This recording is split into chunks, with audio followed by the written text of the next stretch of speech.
There are many characters in BFDI that I don't like. There's even a few that I hate. But throughout 5 seasons, 13 years, and over 200 videos, there are only 3 characters that I absolutely despise. Purpleface, Flower, and Teardrop. Teardrop, Teardrop, Teardrop. Teardrop has recently become one of the most beloved characters in BFDI. She's developed a silent but deadly personality starting in post-split. Teardrop has these powerful abilities she uses to win challenge after challenge, and she has a bit of cockiness to it all. What I just described are some of the reasons that tons of people love Teardrop, but those are the same exact reasons why Teardrop has become my least favorite character in BFDI history. But no one seems to agree with me. Every single video and every single comment section has people gushing over this stupid little drop. Everybody loves Teardrop. And now that Teardrop has finally been eliminated in Teapot, I will be dissecting this character throughout their entire appearance in the series, and definitively explain why I hate Teardrop.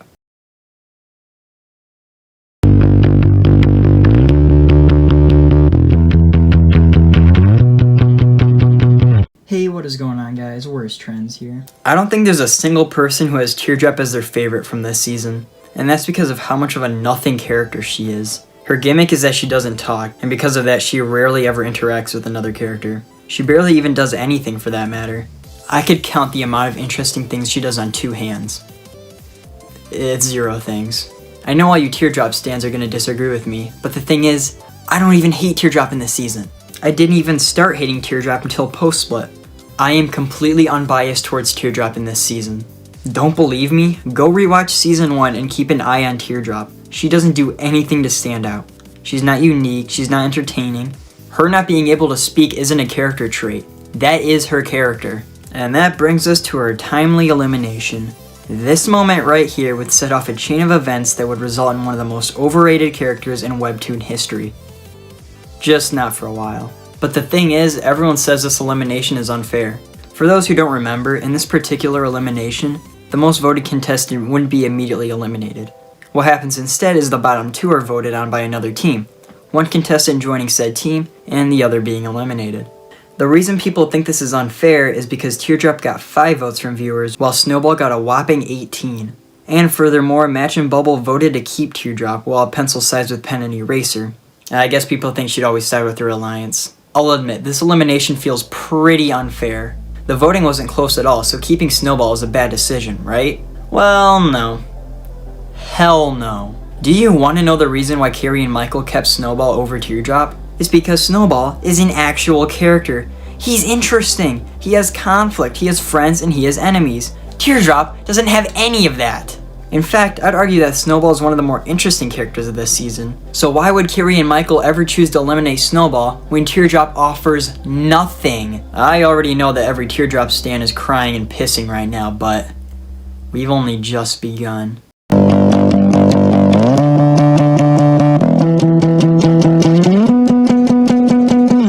Pretty similar story in season 2.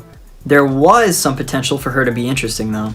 In episode 2 she gets sent over to Woe Bunch, which only consists of 3 members, including her. This could have been an opportunity to give her some spotlight since there were so few people on the team. But that never happens, as Woe Bunch gets like 30 seconds of screen time in this episode. She then proceeds to do absolutely nothing until yet another timely elimination in episode 4. I genuinely have no clue how she joined the season, or got second place in the last rejoin for that matter. Like, she is so uninfluential, they kill her off in episode 3 and literally nothing changes. But everything changes once we get to...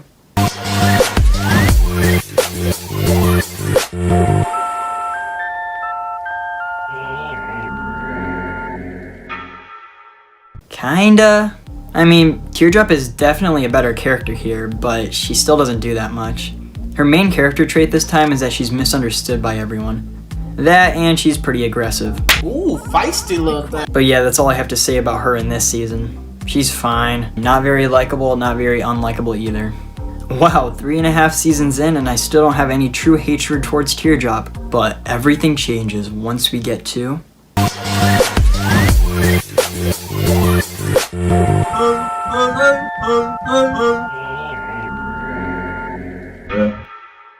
Wow, I'll be honest, this is my first time watching Post-Split since it came out. I have so many bad memories about this season, but I feel like I barely even remember anything that happened. But when I was watching BFB 17, and I saw the new intro for the first time, and watched Bubble's gross animation, everything came flooding back. My stomach was in knots. I fell down to my knees. All color left my eyes. I fucking stubbed my toe while standing up. So this is the era in BFDI where everything went downhill.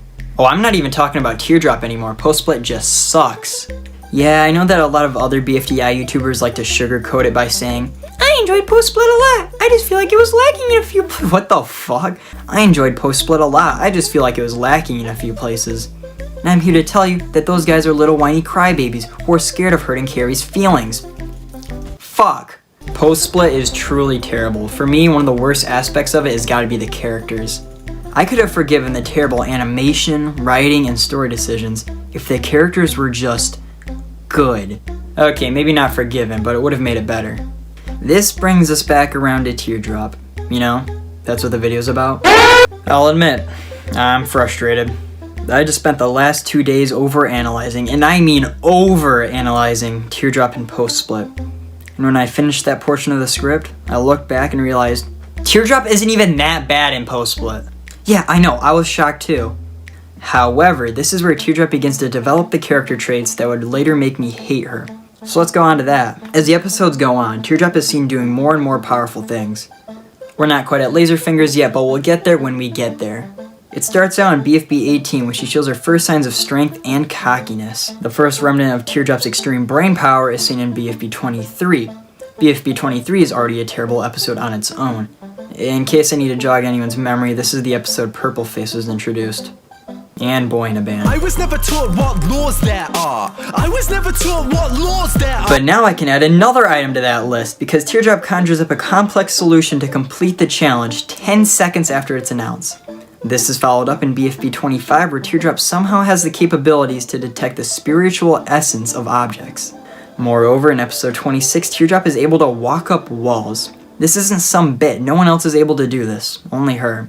This is all child's play though, because in BFB 27, shit gets real. So basically throughout the episode, Teardrop is forced to team up with Flower, who is very annoying. But like, in this situation, I hate both characters. Flower is being obnoxious, but she doesn't realize she is and is just trying to get Teardrop to be her friend.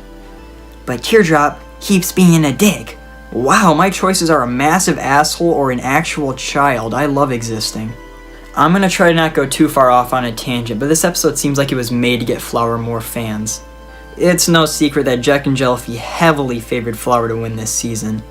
And this episode in particular is full of fan bait. Flower is just trying to be nice and have fun with Teardrop throughout the whole episode. So that way when Teardrop later betrays Flower, all the viewers get sad and feel bad for her. Like, I don't want to give off the impression that I actually like Flower, cause I don't. But this episode just makes Teardrop a bad person out of nowhere. It would be one thing if she just left Flower and won immunity, but she went out of her way to lead her on and betray and kill her for literally no reason. She gained nothing. You lose. Good day, sir. Eventually, though, Teardrop gets eliminated. I knew there was a god. I really don't feel like watching episode 29 or 30, so we're just gonna assume nothing changes. Which means the nightmare is over and I can finally stop making this video. Before going into this video, I never realized how boring a character Teardrop is. For a vast majority of her history, she does almost nothing. It really is shocking she got as far as she did in Post-Split, which is the season that actually gave her personality. You know, it really makes me wonder what Teardrop would be like if she joined Teapot instead. Wait. That's right, we're doing things a little differently this time around. For Teapot, we're gonna go episode by episode on account for Teardrop's boost of screen time this season. No, seriously, she gets so much focus in Teapot. She probably gets more screen time in just these 8 episodes than the entirety of season 1 and 2 combined. Someone should go figure that out. In the scene where Teardrop joins the show, it's actually set up like Profile's joining. When I first started watching it, I thought, oh, Profile's joining? Yeah, I guess that's alright considering he never really got a chance to compete for real before. But then, this thing walks up. Why the hell should Teardrop join this season? She got 3rd place in BFB. 3rd fucking place. If they had Balloony or Ruby joining, It'd still be stupid, but he would make more sense than a fucking finalist. Allegedly, Teardrop joined because all of her previous eliminations were unfair. Good. Oh yeah, because there's never been another unfair elimination in this series. Especially not Snowball, Tennis Ball, Pencil, Ice Cube, Donut, Puffball, Pencil, Lie, Stapy, Dora, Spongy, Balloony, Taco, Bubble, or Gelatin. On top of that, anyone from BFB joining Teapot is idiotic. Teardrop already chose a show she wanted to be on. And I know 2's personality changed a bit from how it was in BFB 16. But in that episode, he made such a big deal about the contestants picking what show they wanted. Then he deserted them in unfamiliar territory. Clearly, 2 did not remotely care about the BFB gang. So why would he just let someone join out of nowhere? Oh, and the debut! If 2 had just let Teardrop on his show, someone who has already competed many times, then why wouldn't he give all of these newbies a chance? Alright, I think I've said enough about her joining. I've already written 2 paragraphs and she's been on screen for 3 seconds. Teardrop gets put on her own team, all by herself. To compensate for her being on her own, the writers made sure that Teardrop was as powerful, no, stronger than an entire team. You know, for balancing. This is completely unrelated, but I never realized cake was like a slice of cake until just now with this shot. I always thought he was like he was a square cake. I honestly hate the thought of him being triangular, so I'm just gonna ignore it. What was I talking about again? The challenge for this episode is to stack blocks as high as you can on your team's podium. Eraser decides he wants to sabotage the other teams after a while, and eventually gets around to Teardrop's stack, in which Teardrop shoots him with a gun and does this shit. Wow, what a cocky asshole. This gun here is Teardrop's main source of power in this episode, and holy hell is it powerful. You might even say it's too powerful. Unfair even. After Teardrop destroys some of Death Pact against blocks with said gun, Fanny, Marker, Lightning, and Black Hole go over to stop her. Fanny dies immediately and the other 3 duck and cover. If you don't remember, Black Hole is super obsessed with not killing people this season, so they can't just kill Teardrop and hey! She did that shit again! Lightning dies soon after, and we get one of the single most badass moments of all time when Marker single-handedly takes down Teardrop and steals the gun. But thanks for ruining the moment, Teardrop, because Deus Ex Finger Laser saves the damn day. So remember back in BFDIA 4, right before Teardrop was eliminated? Fucking dumbass. They used a visual gag to showcase which option Teardrop wanted on the wheel. Well, turns out that's not just a visual gag. That's a fucking power Teardrop has now. That's so stupid! Especially considering Teardrop has never used this power since or after this event. It's such a cop-out. You couldn't find any other way for Teardrop to kill Marker? Just make the fight scene last longer between the 2 and have it come down to the wire. That would be way better than, oh yeah, let's have Teardrop shoot Marker with her finger. It's like poetry sort of, it rhymes. Whatever, back to the episode. Black Hole is obviously immune to the laser and is able to destroy all of Teardrop's blocks, and Teardrop accidentally. Hooray! Unfortunately, Eggy recovers Teardrop. Satomi, the showrunner of Teapot at the time, said there was supposed to be an arc between these 2. But then Eggy got eliminated, so it never ended up happening. I guess it could have been interesting, but I personally despise both characters, so I'm not sad at the thought of what could have been. That's right, Apoy, screw you! Go back to your digital circus and, 127,000 subscribers. Man, I'm sorry! As the timer ticks down to 0, Teardrop pushes the strongest team's last block off their podium, and they lose the challenge. And then this block was on Teardrop's spot the whole time. I'm not gonna explain it, this video's long enough. Wow, here's the start of the dark age of Teapot. I know these videos well, so let's just get into it. Okay, so it turns out Teardrop does almost nothing in this episode just by being in the thumbnail. However, this does set up the iconic rivalry between Eraser and Teardrop. I didn't mention it, but last episode Eraser was absolutely hilarious. He had some of the best moments of the episode just dicking around and messing with other teams. So this episode he goes and interacts with Teardrop for 3 seconds, and then at the end he tries to kill her. Somehow misses every shot, what the hell? So yeah, not too much to talk about here, but it is still a pretty important episode in the Teardrop lore. Remember when I said there wasn't much to talk about in Teapot 3? Well, I guess the writers didn't know what to do with her this episode, so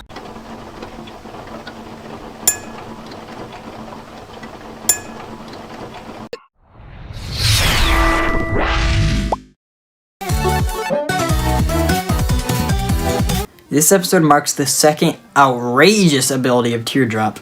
Apparently, this entire time Teardrop was able to become water by being in it. That's overpowered as hell! But you guys know she's a teardrop, right? She's not water, she's a teardrop. If this show was scientifically accurate, then Teardrop would immediately begin to sink down to the bottom of the ocean, as salty water is more dense than fresh water. Oh, and she's also able to grow her face while in the water, which is just stupid. I'll mention it now even though it's been going on for a while, but due to Teardrop's inability to talk, sometimes the characters will just talk for Teardrop, which means they unironically do the "What's that, TD? Little Timmy fell down the well." shit. It's honestly just annoying because they do it in almost every episode. This is exactly what happens when Eraser is chasing Teardrop and Teardrop leads him to the place they've been trying to find. But oh no, it was a trap! He gets chased out by the fish monster. Later on, Teardrop exits the water and oh wow, yet another ability! Teardrop is able to separate herself into multiple mini teardrops. Can't wait to see that get used for the first time again in Season 8. There isn't much to talk about this time around. Teardrop doesn't really interact with anyone or do anything too awful. I don't know, 3 out of 10 for being a sweet guy.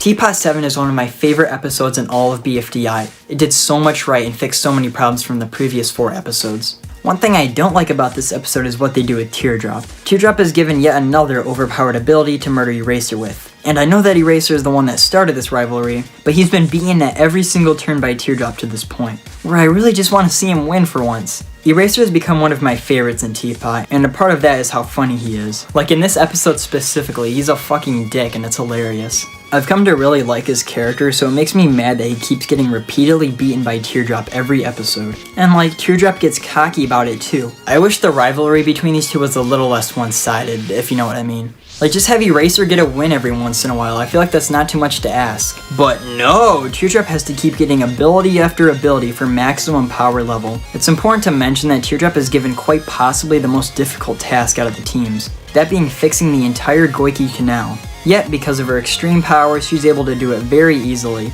barely even an inconvenience. In fact, with her new cloud power, she's able to fill the entire canal in seconds. It's honestly astonishing how many abilities they keep giving Teardrop. Not a single other character in this series has remotely the amount of powers she does. The only one that's remotely close is Yellowface, who gets his ad powers in this episode. But that's only one thing. Teardrop has an entire Smash Bros. Moveset at this point.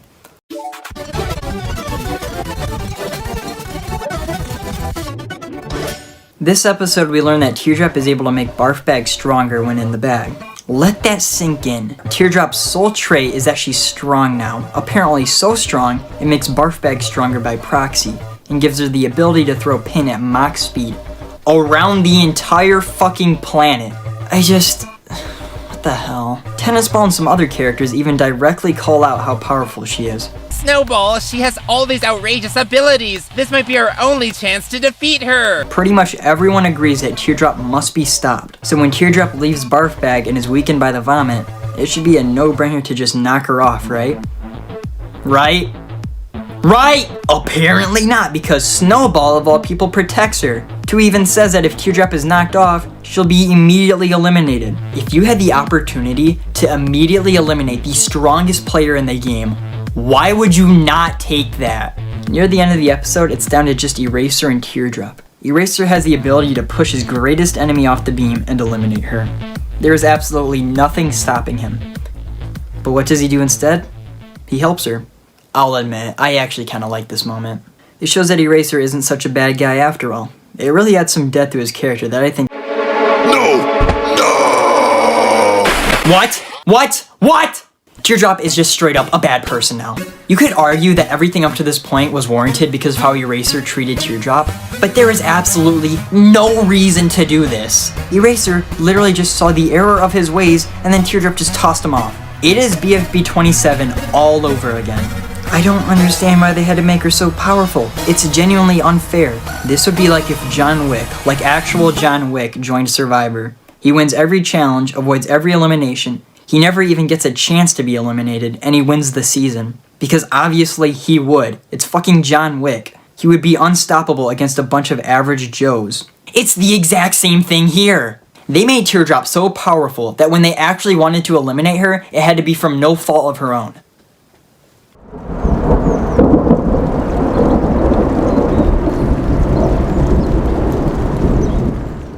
I'm saying that Teardrop is so powerful that the only way they could think to eliminate her is to have her sacrifice herself. Which, that sucks, because now she goes down as a hero, saving everyone else.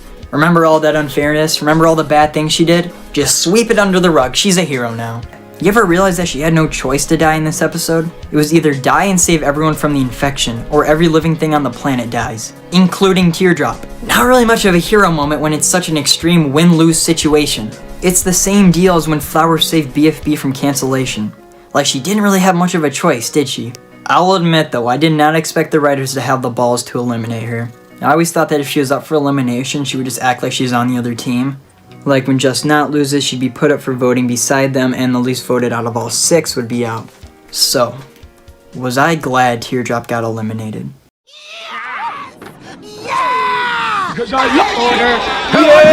No. You what? I feel like this is the worst possible time for Teardrop to get eliminated. I feel like the arc with Eraser just feels so unfinished. In Teapot 8, the two hate each other more than ever, but now, they've made up and are good friends. That's so dumb! Why did Eraser even forgive Teardrop for last episode anyway? Is it because she pulled him up into the vents instead of betraying him? Well, she literally waited until the last second to pull him up, and because of all the time she wasted, Eraser still ended up getting bitten. And Eraser didn't even know about her sacrifice when he apologized. I feel like this rivalry should have gone on for at least a few more episodes. Like, how cool would it be for Eraser to leave his team and risk it all just to take down Teardrop? She would get eliminated, but in the process, Are You Okay would be put up for elimination. And Eraser could learn a lesson about respecting his team, regretting his actions, whatever. But it just gets cut off here, and it feels so unfinished. And this isn't a Woody situation where they had to rush their arc because of an unexpected elimination. No, they had all the way up until the merge to do whatever they wanted with her. I don't know, my guess would be that the writers didn't really know what to do with Teardrop anymore. Her original purpose with Eggy was no longer an option, and I guess they figured the Eraser thing was getting stale and wrapped it up. I suppose it was only fitting though for Teardrop to get her 4th and final unfair elimination.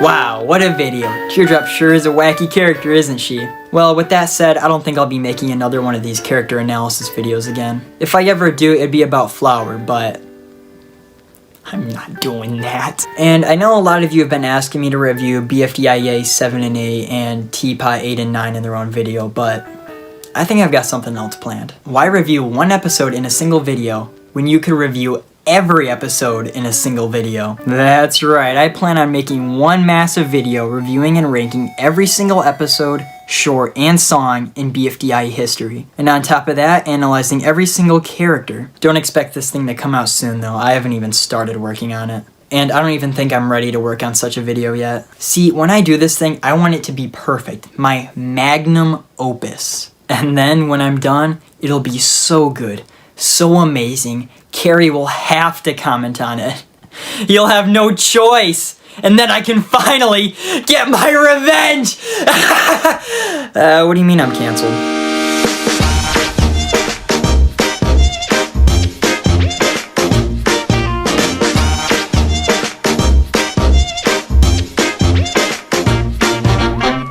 Wow, okay. Just want to say I say Teardrop 117 times in this fucking script.